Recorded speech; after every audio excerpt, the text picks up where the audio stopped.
संत मत धारा आपकी सेवा में प्रस्तुत।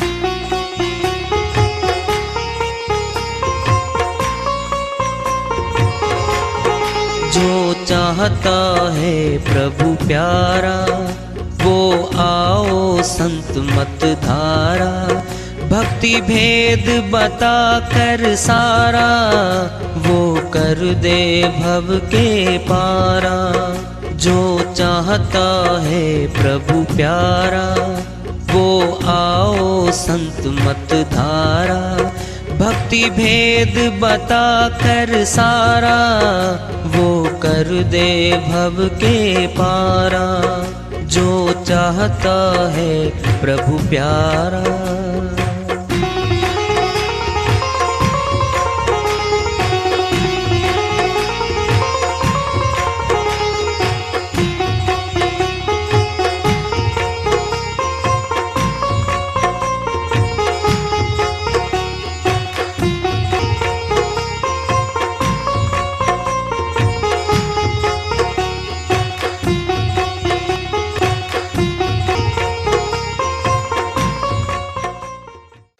परम पूज्य सदैव स्मरणीय सदगुरु साहिब की जय हो। सतनाम साहिब। आदरणीय सर्व संतों की जय हो। उपस्थित आदर के योग प्रभु प्रेमी एवं जिज्ञासु आत्माओं, हम सभी पूर्ण पिता परमात्मा सभी सृष्टियों के रचनहार कुल मालिक हम सबके जीवन का आधार उनकी महिमा को सुनने के लिए एकत्रित हैं। मेरी सभी से अर्ज है कि मैं कोई जगत गुरु नहीं, कोई महाराज नहीं, कोई महामंडलेश्वर नहीं। मैं केवल सभी संतों की चरणों की धूल हूँ और आपका भक्ति मार्ग में सहायक हूँ। मैं अपनी सीधी साधी टूटी फूटी भाषा में, संदुकड़ी भाषा में भक्ति भेद के गूढ़ रहस्यों को उजागर करने वाले विचार आपके समक्ष रख रहा हूँ। यदि अच्छे लगे अपनाएं, नहीं तो गैर जरूरी समझकर विसार दें। श्री वाणी आई है गुलाबनाथ जी महाराज की, उन्हीं की दया से मेहर से उसल करते इसका अनुवाद कर लेते हैं। हमारे सामने रहता है, हम नहीं देख पाते। जर्रे जर्रे में झांकी भगवान की, किसी सूझ वाली आंख ने पहचान की। कबीर साहिब कहते हैं मालिक की शक्ति तो जर्रे जर्रे में रमण कर रही है। किसी सूझ वाली आंख ने पहचान की, किसी सूझ वाली आंख ने पहचाना उसको। जैसे हीरे और पत्थर तो मिले पड़े हैं, जिसको हीरे की पहचान नहीं है वह उसको नहीं पहचान पाएगा, उसको सभी पत्थर नजर आएंगे। जिसके पास सूझ की आंख नहीं है उसको नहीं दिखता वो। जिधर देखता हूं उधर तू ही तू है, हर शय में तेरा जलवा दिखता रूबरू है। कबीर साहिब अन्य श्रीवाणी में समझाते कहते हैं मैं जहां भी देखता हूं मालिक की शक्ति मुझे दिखती है। हर शय में तेरा जलवा दिखता रूबरू है, हर शक्ति में, हर वस्तु में, हर कोने में, हर जगह दिखता वो। सिर से सकूच उतार चुनरिया, पर्दा भरम उठाए। गुलाबनाथ जी महाराज कहते हैं भाई जो संकोच है तेरे अंदर उसको दूर कर ले। कि मैं सत्संग में जाऊंगा, लोक लाज आएगी, लोग क्या क्या कहेंगे, ये संकोच है आत्मा को। मन को तो कोई संकोच नहीं, मन तो जहाँ चाहता चला जाता, ले जाता है इसको। संकोच तो आत्मा को आएगा। उतार चुनरिया, पर्दा भरम उठाए। कोई पर्दा है हमारे सामने, वो उठाना पड़ेगा, हटाना पड़ेगा, हटाना पड़ेगा। फिर तो है नित्य ही दर्शे, रोम रोम रात छाए। जब हमारी आंखों के आगे पर्दा था जिससे बाहर की वस्तु नहीं दिख रही थी, जब वो हटा दिया तो फिर वस्तु सामने दिखती है। कह रहे हैं वो, दरिया लहर भेद नहीं कुछ, जीव ब्रह्म नहीं दोए। गुलाबनाथ जी महाराज कहते हैं जैसे दरिया है बहुत बड़ी, नदी है, नहर है बहुत बड़ा, उसमें से लहरें उठती हैं, पूरी उठ के ऊंचे तक जाती हैं, दिखती हैं उठती, फिर उसी में समा जाती हैं। जो सुरतियाँ अलग दिख रही हैं शब्द से, जब शब्द में मिलेंगी तो शब्द सूरत योग, सूर शब्द योग से वो मिलने का तरीका है। एक कह भ्रम सकल घट दर्श, रोम रोम राछाए। दिल की दुर्मति खोए। क्या है वो?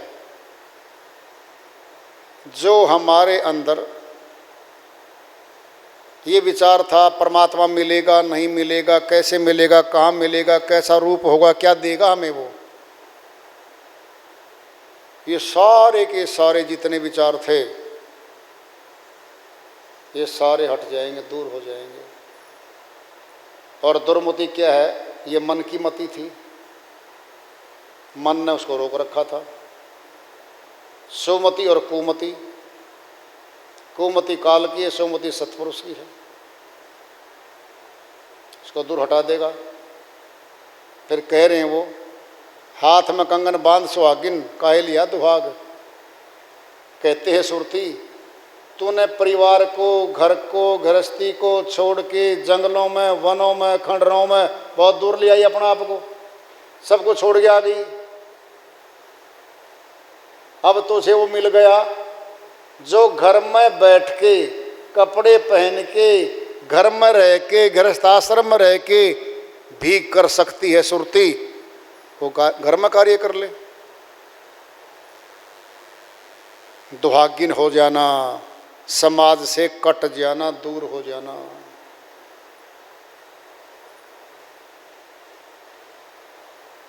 हाथों में हिंदी नैनो सुरमा, बड़ी गुप्त बातें हैं।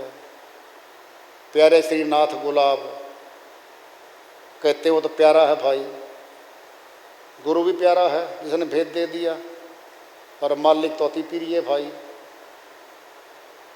फिर क्या है? हाथ में मेहंदी का अर्थ क्या है? खुशी मना रही है वो, सूरत खुश हो जाती है। हाथों में मेहंदी बिना खुशी के नहीं लगाई जाती कभी भी।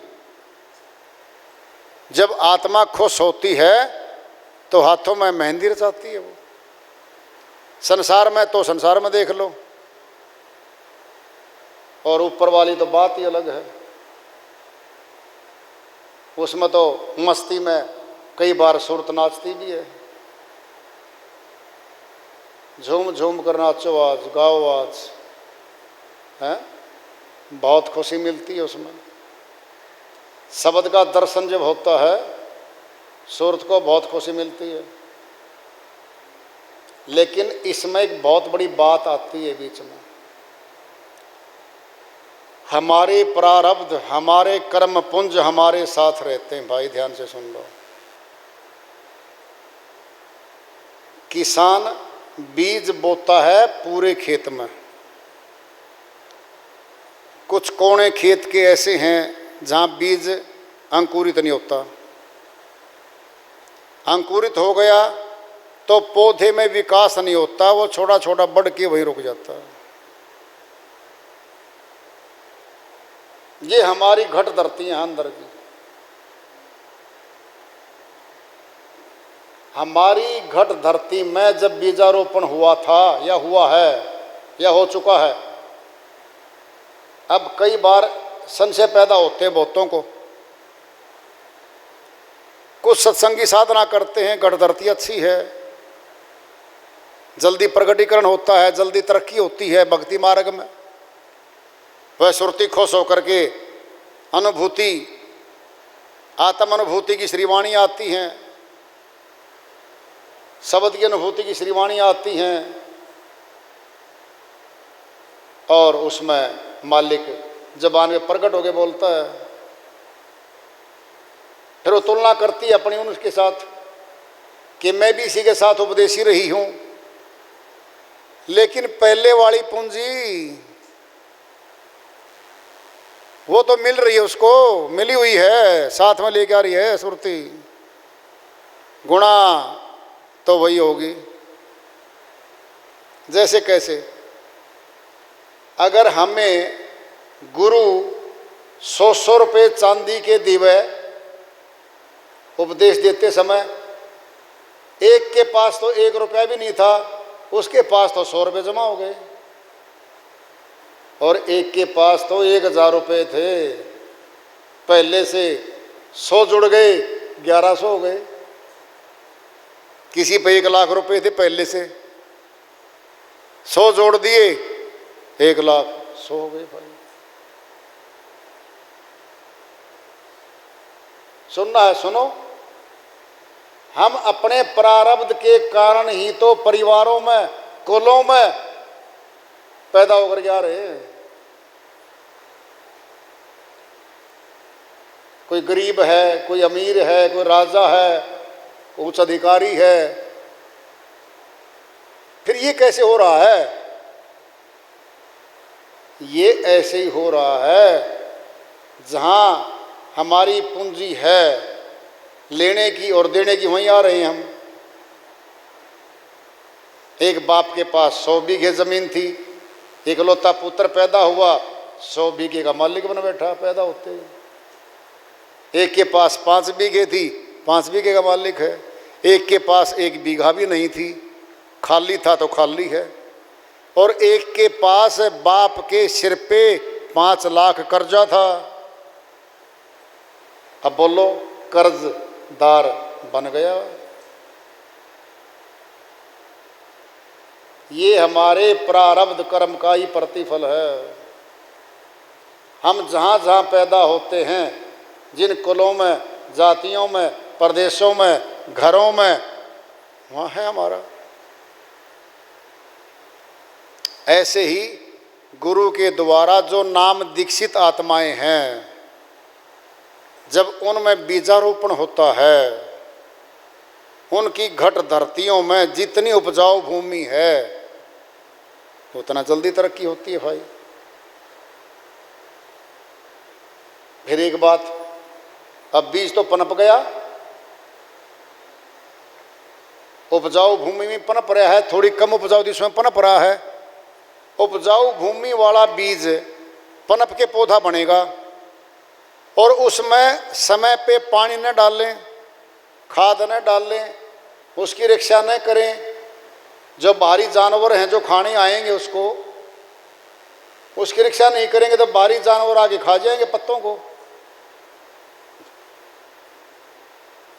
चिड़ियों ने चुन लिया खेत, रखवाले पड़ क्यों सोया, एक अलग से श्रीवाणी आती है। अरे फसल जब लगी, जब सरटियां आई, जब बालियां आई, तभी तो चिड़ियां आई। जिस खेत में बालियां नहीं थी, अनाज ही नहीं था, वहां चिड़ियां क्यों आएंगी भाई? जिस घट में भक्ति धन आना शुरू हुआ है, वहीं तो आएंगे ये शत्रु, ईर्ष्या, द्वेष, निंदा, मान, बड़ाई, उसी घट में आएंगे सारे। चिड़ी तृष्णा मोह गोलिया चुन चुन खामे जवार, ये आगे मोह, तृष्णा, ईर्ष्या, द्वेष, जलन दूसरे से, निंदा करती हुआ आत्मा दूसरे की, ये आ गई सारी चिड़िया।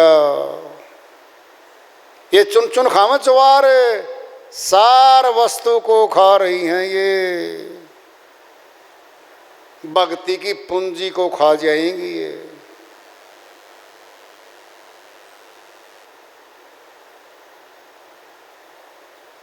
कैसे रिक्शा हो, रिक्शा तो करनी पड़ती है। अगर किसान अपनी फसल जो बालियों पे सरटियों पे अनाज से भर गया खेत, अगर उसकी रखवाली नहीं करेगा तो वो तो सारे जानवर खा जाएंगे उसको, तो भाई पक्षी खा जाएंगे उसको, तो उजाड़ देंगे। जो तेरा खेत उजड़ जाए बोंदू तो हो जाएगा कंगाल, कंगाल हो जाएगा भाई। फिर क्या लिया, जितना कमाया था सारा तो खर्च दिया, बचत तो कुछ भी नहीं आई। कहता भाई साहब देखना पैसे कितने जेब में, कहता भाई साहब 10 रुपये पड़े हैं। और कह दिया आप 1000 रुपये कमाते हो, खर्च आया सारे खर्च आया, 10 बचे हैं 10 रुपये, कमाए 1000, बचत 10 रुपये। भक्ति तो कमाई, फिर खर्च दी। खर्च होती है, खर्च होने का मतलब है वह चीज जो कमाई थी वह चली गई।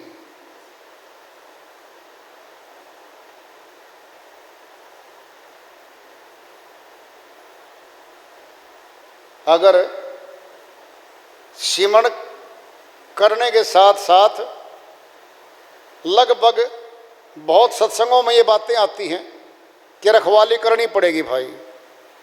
अपनी भक्ति की रखवाली कैसे करोगे?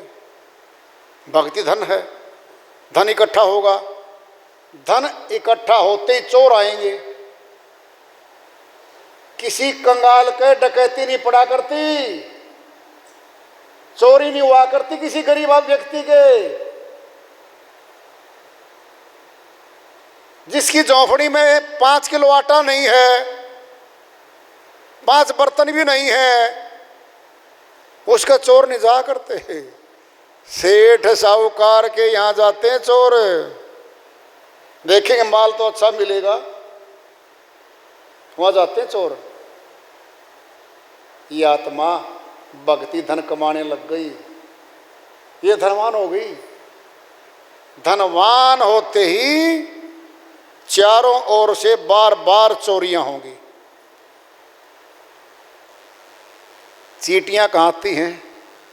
जहाँ मीठा होता है। जब मीठा समाप्त हो जाएगा ना, एक भी चींटी नहीं दिखाई देती वहां पर, सब भाग जाती है।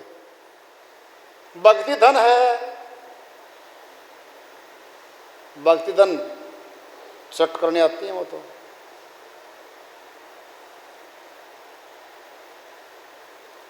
इसकी रक्षा करना बहुत जरूरी है भक्ति धन की। कैसे रक्षा होगी? ज्ञान, विवेक, सहनशीलता आएगी, अक्षमा आएगी, हम माफी देंगे दूसरे को, बदला नहीं लेंगे हम किसी से। दया आएगी, हम दूसरे पे दया करेंगे।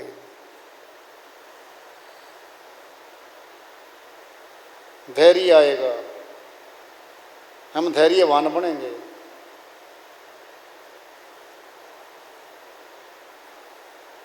संतोष जितना आ गया हम कहेंगे इसमें खुश हो जाओ। दूसरे का तो आने से रहा, तेरा जितना तेरे पास आ चुका है अब संतुष्ट हो।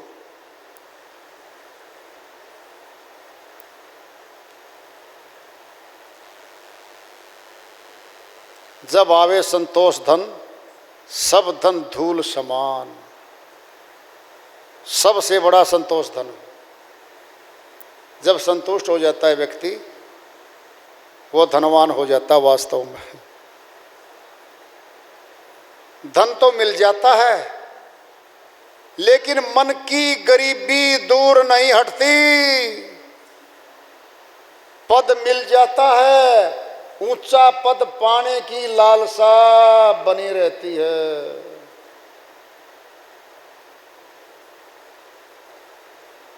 हम दूर तक गए, 7 घाटों का पानी पिया, जब लौटे घर तो प्यासे ही लौटे। संसार में ऐसा कोई पेय पदार्थ नहीं बना जिसको पीने के बाद हमेशा के लिए प्यास विदा हो जाए। ऐसा कोई भोजन नहीं बना जिसको एक बार ग्रहण करने के बाद दोबारा भूख ना लगे। इस संसार में है तो सब कुछ और बहुत कुछ, लेकिन तृप्तिदायक कुछ नहीं है। मन नहीं भरता।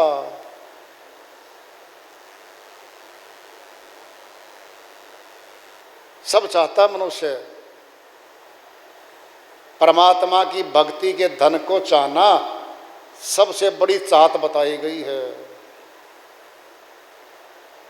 और भक्ति धन कमा के उसको रक्षित रक्षा करे, सुरक्षित रखे, ये भी एक बहुत बड़ी बात है भाई। भक्ति धन को सुरक्षित रखना भी चाहिए। दीनता आएगी, छोटा बनेगा, अहंकार दूर करेगा, अपने से छोटों पे दया करेगा।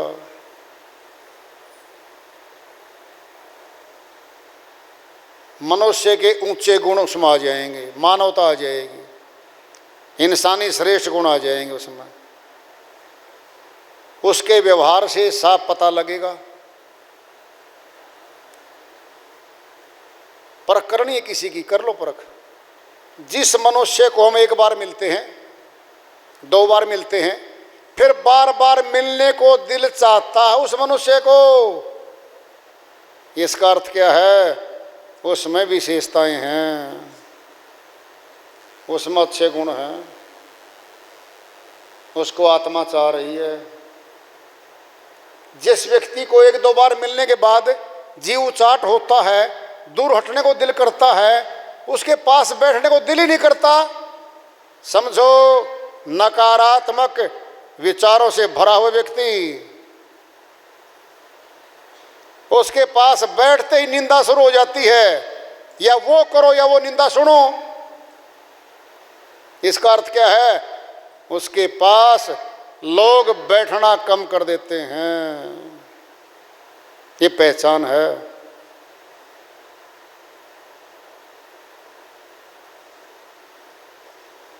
हमने आध्यात्मिक मार्ग में तरक्की करनी है तो जैसे सभी भगत जन आए पहले, उन्हीं की राही पे, उन्हीं के रास्ते पे हम चलेंगे तो सफल होंगे, मार्ग पर पहुंचेंगे, उद्देश्य को प्राप्त करेंगे। भक्ति का मार्ग कोई नया नहीं है, ये पुरातन है, ये सनातन है, ये तो सदी भी है, चलता रहेगा। कोई नया बना के लेके आए, फिर सनातन कहाँ हुआ, पुरातन कहाँ हुआ? तो परिवर्तनशील हो गया। सदी भी है वो, कभी भी नहीं बदलता वो रास्ता। महाजने येन गता से पंथा, जिस रास्ते पर हमारे महापुरुष संत जन चले हैं उस रास्ते पर चलो। वह रास्ता क्या है? भक्ति मार्ग है। भक्ति मार्ग से भगवान मिलेगा। जब भगवान की प्राप्ति में चलेंगे तो भगवान हमारे पास कैसे आता है? जैसे सुनो, हमने 1 कदम बढ़ाया उसकी ओर मिलने के लिए चले, वह 10 कदम बढ़ा के हमारे पास आता है। जब हम उसे विमुख होते हैं ना, 1 कदम वापिस होते हैं, वह 10 कदम वापिस भी हो जाता है। परमात्मा कैसा? जैसे को तैसा है। हम जैसा चाहते हैं हमें वैसा ही मिलता है। अविनाशी मानेंगे तो अविनाशी रूप दिखा देगा, जड़ पत्थर का मानेंगे जड़ पत्थर पर हमें बना देगा। क्या दिक्कत है? वो तो जैसे को तैसा है।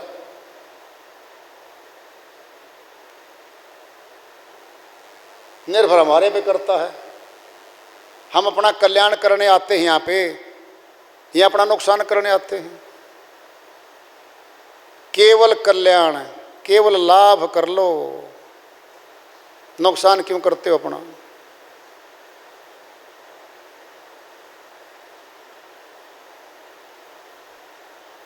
दोष दृष्टि को दूर कर दो, साफ दृष्टि बना लो, सबको अच्छा मानो, फिर अच्छी सोच बनेगी। सब में दोष देखते रहेंगे, फिर दोषी बन जाएंगे हम खुद।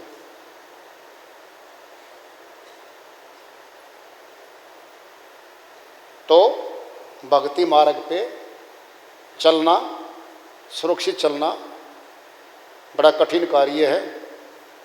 चलना चाहिए अच्छी सोच से, अच्छी संगत से, अच्छे विचारों से। सबका भला चाहने वाला विचार चाहिए हमें। हे भगवान सबका भला करो, बीच में हमारा भला आ गया।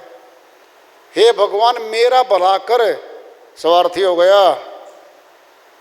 दूसरों का मांग ले, खुद बीच में आ गए। हे मालिक सबका भला करियो, बीच में हम आ गए। ये परमार्थी कर्म तो ये है, सबका भला करो मालिक, अपना आप ही आ गया, अपने आप बीच में तो आ गए हम। परमार्थी कर्म है ये, ऊंचा कर्म है। मनुष्य तन मिला है, जन्म जीत के चले, यश को प्राप्त करें। अब यश को प्राप्त क्यों करें? तो आज की श्री वाणी को हम विराम देते हैं। वार्ता चल रही है चेतावनी से प्रभु प्राप्ति की ओर, इसको आगे जारी रखेंगे। प्रेम से बोलिए सद्गुरु साहिब की जय हो।